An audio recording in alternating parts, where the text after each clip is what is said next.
All right, welcome back. We're here for another episode of Two Plane Sports, another recruiting episode that we've been promising. Again, uh, it's just there's been a few things going on, but we're going to really hit it hard this week. There's been quite a bit of stuff that's been happening over the last week and a half, and we're just going to cover a couple topics of Pete Shuh, the preferred walk-on, David Stone, Cayden Green, Nigel Smith, and the overall 2024 defensive lineman or defensive line class potential for the Sooners, which is looking extremely strong to this point. Granted, it's a long time away. But before we get into it, we just want to say we really appreciate it. We're at 3,600 subscribers at this point. We appreciate it. I know I asked you guys to get us there on yesterday's video. Now let's start working towards 3,700, just 100 at a time, brick by brick. So if you hadn't already, hit the subscribe button, turn on the notification bell, just so you can stay up to date with all the stuff that we're posting, especially over the next month leading up to the spring game.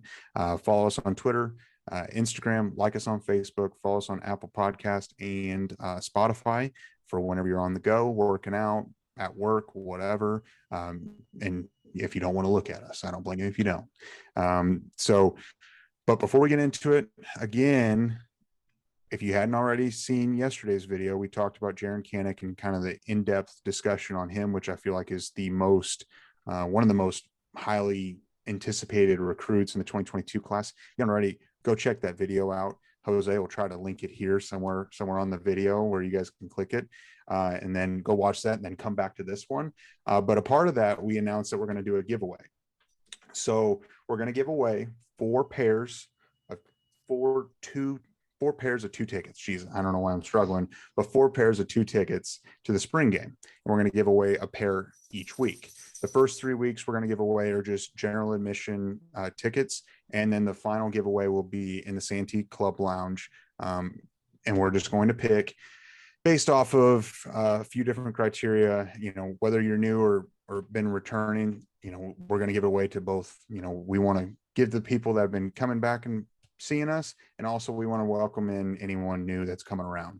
So we'll explain exactly how to enter if you hadn't already heard towards the end of the video. So be sure to stay around and check that out for some free tickets. So the first guy we'll talk about, I felt like it came out of the blue, is Pete Shuh. I'm not gonna lie, I'm not gonna sit here and act like I know exactly who he is, because he kind of came out of the blue. He's, for anyone that doesn't know, because I had to look it up, he's 5'11", about 190 pounds. He's a defensive back out of Wyckoff, New Jersey in the 2022 class. He's a preferred walk-on, and he visited OU this past weekend and then received a preferred walk-on offer and then committed basically on the spot. He had preferred walk-on offers from Michigan State and Clemson, which, imagine that, Clemson, Brent Venables, with a preferred walk-on offer to him. And then he held offers from Fordham, Sacred Heart, and other FCS schools. 3-year varsity player at his high school, 67 solo tackles, a total of 138 tackles, and 3 INTs in his 3-year career as a high school player. And he projects as more of a safety group. And I feel like this has been a lack of depth in the safety position in recent years. And I think Venables and Brandon Hall are taking, any which way they can do to get some depth there, some more competition, and just added layers of protection, basically, I feel like. And, something kind of interesting that I found, I just saw an article. He's kind of been a kid that's been counted out most of his life or has had setbacks, and he's persevered through it. As a kid, he has asthma, celiac disease. He had a heart defect found as a little kid. Someone that, might be kind of looked over, but he was definitely a coveted preferred walk-on, and the Sooners locked him down with an offer. So Jose, with that, I know it's not like we've all sat here and we knew who this kid was before this past weekend, but what do you think about him in the short time of him being committed to the Sooners? Yeah, he'll be a great piece for depth. I did as much digging as I could to find as much film on him. There's just not a lot out there, but what I did see, he was really good at recovering, making sure he doesn't give up on a play. Like you said, he's probably going to be more of a safety. At the college level, that seems to be where the position in which he did the best. If he does play, that's where he will be on the field. So, I mean, he did bite a lot. It seemed like the quarterback was able to bait him with their eyes at the high school level, which I don't know the level of competition that he was playing against, but if it's happening to you a lot in high school, it's probably going to be a recurring theme in college, unless you can really fix something by watching film, or maybe the coaches that he'll be with now are going to help him out a lot in that aspect. But I would expect him maybe as a special team for most of his career, unless something pops off. I mean, then that's not to say he's not talented, but there's a lot of talent in front of him that's really raw right now, and the coaches will be able to elevate the talent in front of him a lot faster, right? Theoretically, that's what the stars are for. We all say stars don't matter, and they don't always do, but 5 stars are typically a lot more raw and better talents than a 3 star is, right? So he has a lot of work to do to get on the field, but if he is on the field, I would see him more as a gunner somewhere on the special teams, just because he does have that motor from what I can see in the film that I found. Yeah, definitely. I definitely agree with, as far as if he wants to get playing time, it's going to be earned through special teams and on the practice field. Putting together good weeks of practice, good reps when he is out there on special teams and things of that nature. That's where it's got to come from. Obviously, a cool thing to me about him is the kid's clearly a fighter. Somebody who's going to believe in himself the whole time, as Brian mentioned. I mean, battling asthma, celiac disease, heart defect that was found as a kid. He clearly just keeps coming. He's ready to go. You like that he's a 3-year starter at his high school level, at the varsity level. It's always, it's good. I just think, he's a fighter. He's betting on himself. But yeah, I definitely agree. He's going to have to earn it through special teams and practice field. It's hard not to like someone that's willing to bet on themselves like that, especially after so much, like Brum said and Brandon said, so much adversity with medical issues of growing up. Yeah, I mean, I agree. Betting on yourself there, it says something if you're willing to do that whenever you have a full ride to, even if it's an FCS school. I mean, you think about it, school's expensive. I mean, he might come from a family that it doesn't really matter, or he might not come from a family like that. I'm not sure. But yeah, and really my indication of why I think he'll be a safety is in his Twitter, commitment. He did tag and specifically call out Brandon Hall, as long as, as well as Brent Venables. So I just assume with Hall being his recruiter, he would be a safety. So it's good, something to kind of think about it holistically. This 2022 class now has 33 people in it. I mean, well, I guess technically 32 with the scholarship, and there's a couple more preferred walk-ons that I think we're not counting. Freeman, Gavin Freeman, Shuh, and then there's one more, I believe. So there's a total of 35 kids that are coming in, whether they're transfers, preferred walk-ons, or a full ride scholarship player. That's a lot of players, and that's a lot more than Lincoln Riley and the old staff has ever done. And from my understanding. So it's a different approach, and I like it. You get more athletes to compete for the same amount of spots. I feel like it's a win. So, and fingers crossed, we had a couple more. Yeah, I know there's 2 more still out there, and Lebius Overton and Joshua Connerly Jr. Is it Joseph Connerly Jr.? Josh Connerly Jr. Josh, yeah. Josh Connerly. Yeah, Josh. Yeah. So and Micaiah Overton, boys. Yeah, and Micaiah Overton. Yeah, you're right. So we're gonna have an update on Overton, I'm sure, here pretty soon. But so we'll move on to the next guy. Speaking of the defensive line, David Stone. We've talked about him a few times on this show. I feel like a lot of people know, especially if you're from the state of Oklahoma and follow some high school football.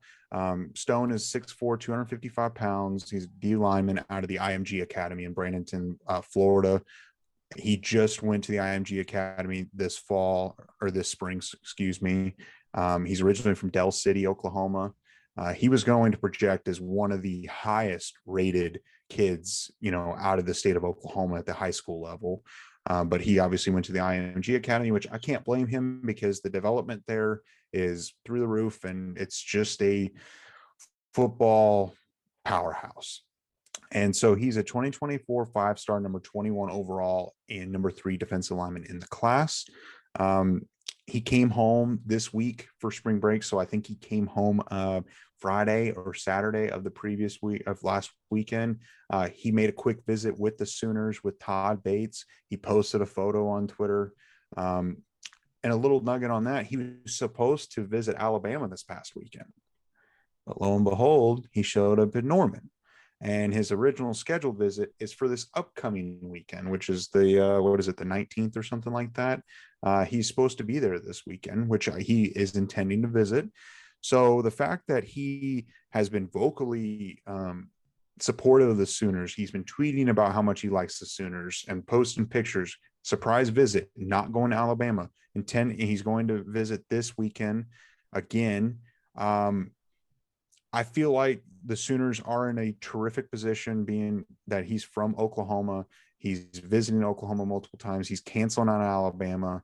I just feel like the Sooners are in a really good spot, and I feel like we could see over the next month or two a commitment from David Stone. Brandon, what do you think about Stone and his potential and to be with the Sooners? I mean, he has the potential to be very good. You mentioned his 6'4", 255, 260. He had 9 sacks last year at that defensive line spot. I think his athletic enough to kind of play anywhere on the defensive line. He's got really good size too. I think at the college level, if he wanted to play defensive tackle, he might want to be a little bit bigger than that 255, 260. But I mean, he can definitely put it on, and he can also, kind of stay there, maybe even lose a little bit of weight and play on the edge. So I mean, he's versatile. Yeah, he's an Oklahoma kid. So it feels like, I know he plays for IMG Academy now, but like it's almost like an in-state kid that you don't want to lose because he's got Oklahoma ties. He probably grew up watching OU right in their backyard. And Todd Bates is going to do what Todd Bates does. At least he's going to pitch the hell out of him. He's going to try. And it's exciting to be in the running for him. I think he can be very good. And let's hope he's a Sooner. Yeah, he's definitely a guy that Oklahoma has to try to lose. Like you guys both said, it seems like he's already all but committed to Oklahoma. And if he was a class of 2022, he probably would have been the first one to sign an actual letter of intent. We just got to wait a couple of years for him to actually do that. But I mean, he's going to a great high school now, IMG Academy. They're kind of known for cranking out not just good college talent, but good pro talent. So he's probably learning from some of the best high school coaches in the country, if not the best. And he's getting to play and work with a lot of really, really good talent around him. I mean, if you look at the 2023 and 2024 rankings for, football and even the defensive line specifically, you can see a lot of those guys attend IMG Academy. So he's getting a lot of experience and probably really preparing himself to excel at the next level. So he's definitely a dude that I could see being the first commit of the 2024 class. It just, a matter of when he does it, not if. And if the Sooners do somehow lose out on him, something really wrong is happening. And I don't think that's the case because we have really, really good coaches and good recruiters. And, it seems like that we've set it all up, but there's a lot of good energy, good hype around this new staff. So I would just expect this guy to go ahead and lock it in. He's got to be the first lock for 2024. I don't think that's a stretch to say.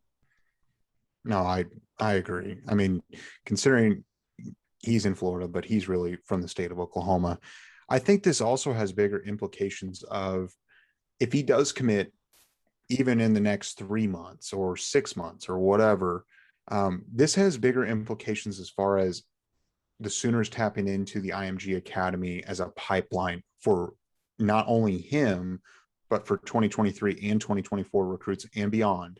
To have him already committed here potentially soon, he will be in other people's ears of like, hey, you need to go to Oklahoma. You need to do this. You need to do that, and keep pushing. Maybe it leads to another commitment or two and gets that pipeline going. I mean, the last kid I'm just going off the top of my head is Bookie. I can't really think of anyone since Bookie and now and I might be wrong. Someone comment below if I'm wrong, but I can't remember of any other IMG Academy being a Sooner, IMG Academy player being a Sooner since Bookie. But either way, even if there has been, it hasn't been much. Venables and Clemson, they recruited IMG Academy very hard. So he's got the connections in Florida and the IMG Academy. And if you had a teammate to recruit, a kind of a pseudo recruiter, I think that could pay some big dividends down the road. Bigger implications here. Do you guys have any final thoughts before we move on to Cayden Green? So Cayden Green, 6'5", 310-pound offensive tackle at Elise Summit, Missouri. 2023 4-star, number 64 overall, number 7 offensive tackle. This is one of the recruits, I believe, whenever we were doing a coverage or discussing who was going to be visiting the first weekend of March. I think we'd covered him, but he's one of the kids that I'm most excited about, and someone that I feel like the Sooners need to lock down. I mean, 6'5", 310 pounds. He's an offensive tackle. I mean, that's incredible. He's been on campus unofficially about 4 times, I believe. He intends on visiting OU unofficially for the spring game, and then visiting OU officially the first weekend of June. So June 3rd through 5th. He just visited Michigan this past weekend unofficially, and has announced that he will be visiting Michigan officially June 17th through the 19th. And his commitment timeline, from my understanding, is potentially this summer, summer and fall. I don't think he's going to drag this out all the way to January. I might be wrong.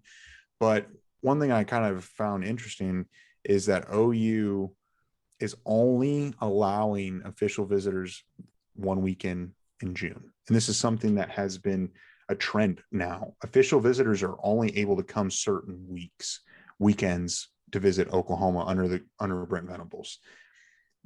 It used to be, if you wanted to schedule an official visit, you do it whatever weekend you want. Now, Venables has set it up where you can only use your official visit on this week, and this week, and that's it. You either want to be a Sooner or you don't. We're not an afterthought. We're not a free trip out to Norman, a free vacation type of deal. If you want it, you'll make time for it. And I think that's pretty good. And Cayden Green, I feel like it's just going to come down to OU and Michigan. And I would hope that OU would get him on campus after the Michigan official visit. Jose, what do you think about Cayden Green and the implications of his recent visit and visits coming up? Yeah, he's definitely a guy that we want to get. I mean, offensive linemen are never a bad thing to have a lot of. And a 2023 guy that we have, Joshua Bates, is going hard in recruiting 2023 offensive linemen. I'm pretty sure he's tagged Cayden Green in a lot of his posts. So, it's not just Jackson Arnold doing the recruiting. It is everyone in that class. And Bates is making sure that we get every single really good offensive lineman in that class. And I mean, Cayden is going to be, it's definitely going to be a tough battle between Michigan and if there's any other school in the running, but I think going on the fact of these kids can only come during specific weeks for official visits makes it easier for us as fans to know if these kids are serious about wanting to be Sooners, because like you mentioned with the old staff, that you could just schedule it, whenever you wanted. And that kind of goes to the point that Brandon's always made about Miami. We say jokingly about how they suck and all this stuff. Well, maybe he's not saying it jokingly, but we kind of go on about how much they suck. But Matt, if you can take an official visit to Miami, let's say you have what do they get, 5 as a player? Yeah. So they really only take 4 seriously, and they use those 4 up, and they're like, all right, I mean, might as well. Hey, Cristobal, can I get a quick official visit, the last weekend of my spring break? If you're a really talented player, he's probably not going to say no. And that's a free vacation for you. And I'm sure that happens all the time. There's no way this is like a new thought. We're not coming up with something ridiculous here. I'm sure it happens very often to these coaches. And Venables is just trying to limit that. And I'm not saying Norman is like a destination for a vacation, but it's definitely a weekend off. Maybe these kids don't want to go to school on a specific Friday or Thursday, and they're just trying to get some time off. And you're pretty much avoiding that, because I'm sure Venables probably is planning these weekends where maybe it's a little slower for school stuff regularly, or it also makes it a lot easier for him and his recruiting staff to plan out for all of these kids to come in, and they're all going to have an enjoyable time rather than having to scramble at the last second or something. Yeah, so kind of going back to what you kind of start off saying, definitely not a joke when I talk about how shitty Miami is, or how much I hate Miami, how much Miami sucks. They're not good. Get your own facility. I think that's probably the biggest thing that bothers me so much about Miami is like the fact that they don't have their own stadium, and I don't know why that bothers you so much, but it does. Like, I don't know. I hate them for that. Get a stadium, and then maybe you can be cool. So no, Miami sucks. Cayden Green does not suck. And if Cayden Green is smart, like not just Cayden Green, but any of these kids, yeah, take a free trip to Miami and vacation there and have a weekend off. I would do the hell out of it, 100%. I would act interested, have a great time, and the whole time, no, I'm not going there. I'm just, I'm beach vibing for a weekend for free, as you mentioned. Good stuff. Cayden Green needs to come to Oklahoma. Bill Bedenbaugh is a great developer of talent. He knows what he's doing there. And Cayden Green, I was watching his tape while Bro was talking. Have you guys seen the movie The Blind Side? Right? There's a couple clips in there of him just mauling kids, kind of doing that same thing where he's pushing them back 10, 15 yards and pancaking them. And that's the first thing I thought of. I was like, damn, that's a good movie. But Cayden Green kind of did it in real life. And he obviously plays left tackle, which is one of our favorite positions. It's the name of the show, Two Plane Sports. Give us all the big boys we can get. Cayden Green, come to Oklahoma, baby. Yeah, I think it's going to come down to the fact that Green's already been on campus 4 times. He's intending to come back for the spring game and take an official. You've been on campus 6 times. The odds of you not coming and you paying for 5 of your visits, I feel like the Sooners are in a really good spot. Not saying it's over, but it's going to come down to OU and Michigan. But if you come 6 times, I really feel like something would have to go wrong. How many times has he gone to Michigan? He was there this past weekend. I would imagine this is probably his 2nd or 3rd visit. I don't think he's been to Michigan as many times as OU. So I know he was he was here. He was at Michigan last weekend, and he's planning an official. So I know of 2, 1 already done and 1 coming up. I wonder how much. Guy. Sorry, real quick. I wonder how much the change of offensive coordinator, if that impacts him at all, because I don't know if they did a whole flip of the offensive staff. I don't remember hearing much about outside of the offensive coordinator leaving, but if there was a decent turnover there, I would say at this point, Michigan's having to do a lot more selling than Oklahoma if this kid's coming 6 total times before a potential commitment. Yeah, no, that's true. I mean, I feel like Michigan might be having an uphill battle with this, and they might finish 2nd in this race. And also the thought of playing in the SEC has to be somewhat, I don't know. I feel like I would be interested in that rather than the Big Ten. So that big major Big Ten conference. And not being the little brother and your side of the Big Ten, because Ohio State's going to wreck you every time. Gives it to them every single time, except for this. No kidding. They did get him back this year. They did. So another kid that, is a big Buckeye fan, or I guess on the other side of the rivalry, Nigel Smith. He's 6'5", 265 pounds, out of Melissa, Texas. He's the 2024 5-star, number 23 overall, number 4 defensive lineman in the class. He visited the Sooners for the first time, from my understanding, March 4th through the 6th. Had a great visit. He's intending to visit OU twice between, for a camp between now and the spring game, and then the spring game. So he's got 2 more visits with OU that he's intending to do. Whether that happens or not, I don't know. A visit in early March, maybe a visit early April, and then late April. That's going to be 3 visits in the span of 2 months. He's visited Ohio State once last fall. He's intending to go to their spring game and spring practice, and then he's intending to visit for a game this fall as well for the Buckeyes. I really think this is going to come down to, and this is a long time from being done, it's going to come down to OU and Ohio State. And I think the ace in the hole for the Sooners is the fact that he's in Melissa, Texas. Melissa is only a couple hours away. To get up to Columbus, it's a whole ordeal. It's expensive if you're paying for yourself. You're flying or you're driving, 12, 14 hours, whatever it is. OU, you're 2 hours, 3 hours away. You can go up for a weekend. It's, you can stay at a Holiday Inn. You don't need to, go stay anywhere fancy, and it's a cheap visit. And you can even do it a day trip if you really wanted to. I really think the fact that proximity could play a big factor. And if Todd Bates and the Sooners start accumulating great talent and start producing this fall, OU is going to be in a really good spot for Nigel Smith. It's really early, but Jose, what do you think about him?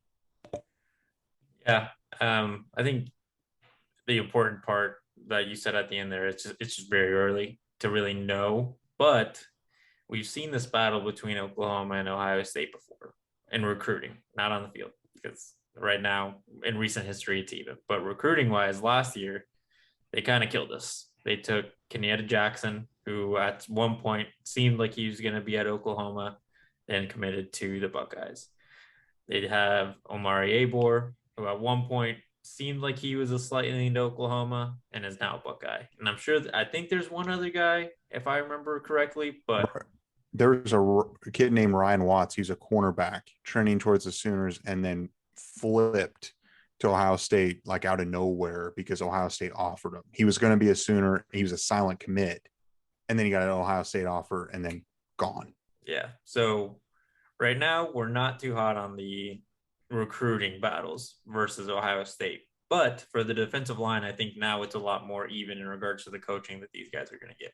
I think that whenever we talked about Kenyatta and Omari is, we think they should be Sooners. Obviously, we're homers and we're going to think that about everyone. But we also acknowledge that it's not a bad idea for them as defensive linemen to go to Ohio State, being coached by Larry Johnson. And there's a lot of pro talent coming out of that. There's a lot of success, both at college and going into the pros. So if I were a defensive lineman, I would probably have Ohio State as the number one option. But now that there's Todd Bates and an up-and-coming coach and Coach Miggy, Oklahoma now has, I would say, at least an even in regards to coaching. And I think that's what's going to propel us to start winning some of these battles for T.A. Cunningham or any other defensive lineman that's going to be choosing between Oklahoma and Ohio State. Well, the last time that we met them on a football field, Baker Mayfield claimed ownership of their stadium. So people need to, that happened. Remember that Oklahoma over Ohio State. That's the last time that we met on an actual field. They were embarrassed that bad. They had a flag planted in the middle of their logo. That sucks. Now, about the kid, he's nasty. He's got that perfect size, just like David Stone. I think he's 6'5", 260. Last year, he had 20 tackles for loss, 10 sacks, 3 forced fumbles. Obviously, he can do a lot on the football field. He's very athletic. He plays basketball too at his high school. His dad played center for SMU or something. So he's got a very athletic background, probably a very athletic family. I don't know anything besides his dad. Was obviously a D1 athlete himself, but I'm sure if he has siblings, they're probably pretty athletic too, just coming from that kind of family. He would be a huge get. I think Todd Bates, as we've mentioned over and over again, and we're going to continue to mention over and over again, is going to have us in the runnings for all players like this, like legitimately in the running though, not like, they're just flirting with us. Like I think we have real chances with all of these kids. Hopefully he can just watch the plant get flag, the flag get planted all over the Ohio State O. Because I would want to go to the school that plants flags on their field, not the team that gets my field planted. Yeah. So it's going to be something to watch. If OU can get him on campus in the next few weeks, I'm going to really start to feel like, okay, there's a legitimate shot. A lot of times kids come off a post-visit high. We'll see what it really is like. And if he comes up over the next couple weeks and he makes those 2 visits, I think we're going to start seeing him come up a couple times this fall, maybe this summer, and come up for a game. Just kind of a whole summary, just kind of put in perspective of the 2024 defensive lineman class potential. T.A. Cunningham, we've talked about him a little bit, but he's a 2024 5-star, number 4 overall, number 1 defensive lineman in the class. He's out of Alpharetta, Georgia, which Alpharetta, Georgia, you know, that might sound familiar to some of you because the Overtons are from Alpharetta, Georgia. But Cunningham, he really likes the Sooners. He's already 6'6", 265. Nigel Smith, we just talked about him, and we talked about David Stone. That's the number 1, 3, and 4 defensive linemen in the 2024 class. Not saying they're going to land them all, but my gut's telling me that they have a good chance of landing 2 out of 3. I think David Stone is probably the lock, and I would imagine that Cunningham is the most likely out of Nigel Smith and him. But the fact that OU is really in a great spot for all 3 of them at this point, you know, it's 2024. It just speaks volumes to what the staff is doing right now. And 2024 could be very special. So, you guys have any thoughts on that, Jose, Brandon? There's Todd Bates. Yeah, it's part of this video was just kind of reiterating Todd Bates is making this defensive line an issue for everyone that we're going to play against. Big 12, SEC, whoever. They're going to be intimidated having a game plan for the talent that's going to be at Oklahoma. Yeah. So, no, it's pretty good, you know, recap. A lot of talented players we just talked about. Another great up and coming recruiting weekend this weekend. We're going to be covering that in another video that's going to be coming out later this week. There's going to be quite a few visitors this weekend again, and then there's going to be another great recruiting weekend the following weekend. So March is a very busy month for OU. You haven't already hit the subscribe button because you're going to want to stay tuned to listen to us. But you know, as I talked about earlier about that ticket giveaway. So what you can do for anyone that doesn't know, you know, go ahead and like that video, subscribe, like us on Facebook, follow us on Twitter, and comment that you've done that. And then also do Brandon's end of video challenge. And what is the end of video challenge for them to finish the entry for the giveaway? What is your favorite part of the Blind Side movie? It's stuck with me now. It's in my head. And it's a good movie. I'm sure we've all seen it. Most of our followers have probably seen it. It's a football movie where it's a football show. So I assume if you're watching it, you're probably a football guy or gal. And you've probably seen The Blind Side. If you haven't, give it a go. So if you haven't seen it, say you haven't seen it, and then you know, then that will count as your entry. But if you have seen it, you know, obviously, yeah, say your favorite part, or your favorite character or something, because it's a good movie, and I'm probably gonna watch it tomorrow now. Yeah. So the winner of this week's giveaway will be announced on Monday, the 21st video. Whenever we release it, we'll announce it in the very beginning of the video. I will ask you to send us your email via Twitter, or send us an email so we can respond and give you guys the tickets. And then we'll restart next week, and we'll just keep going. And we really appreciate it. If you are going to the game with some Two Plane Sports tickets, be sure to reach out to Brum and I while we're there, and you guys can buy us a beer. Or just hang out. I'm kidding. Yeah, we can just hang out. Yes, we can just hang out and have a good time. Yeah. So no, definitely do that. You know, continue, even if you've entered into the previous video with, you know, the entry, you know, do the individual challenge again. I mean, we're going to see it. We're just going to pick a winner kind of randomly, and we'll announce it on Monday, and then we'll start another week of giving away. So we really appreciate it. You know, follow us on all our socials, hit the subscribe button, and we'll catch you next time.